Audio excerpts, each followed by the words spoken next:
Ate Jing. Ate Jing. Buksan mo. Buksan mo. Happy birthday to you. Happy birthday, Ate Jing. Uy, happy 15. Ganda ng kwarto. Ang taray ah. Uy. Buksan mo kung magustuhan mo ba eh. Ano to? Alam ko na to kung ano to. Paborito mo. Alam ko na. Paborito. Pero tingnan mo kung magustuhan mo. Ay, grabe yan. Alam ko na to. Yan yung ano, pinuntahan ko kanina. Thank you, thank you. O, di ba? Tingnan mo daw. Sabi ko na. Tingnan mo sa kabila. Tingnan mo sa kabila.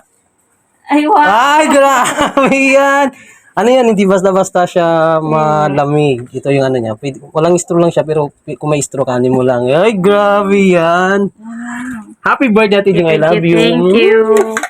Oh, may takip. Hindi maganda kasi may takip. May kapiyan ako. Oh. Hindi yan basta-basta na ano, nalalamig. Ay, grabe yan. 50th birthday. Ang ganda, no? Gi-report lang sa kwarto niya mga idol, oh.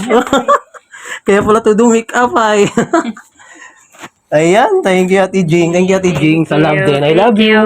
Thank you. Grabe yan. Diba? May kapiyan ako. Alam mo, may baso lang naman yung kaligayahan mo eh. Yan mga idol kasi, ano lang, mababaw lang yung kaligayahan ni ate. Baso lang talaga, masaya na yan siya. Di ba? Kaso, ano ti, kaya maliit yung picture, di kasi siya pwede malikihan kasi maliit lang, kaya ganyan lang. Sige, sige, pwede yan, basta may mukha lang. Thank you.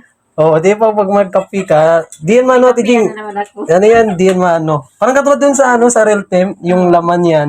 Kaya ito rin yung takip niya, di rin basta-basta siya nalalamig. Kaya yan, grabe yan. Di ba? Ito, siya.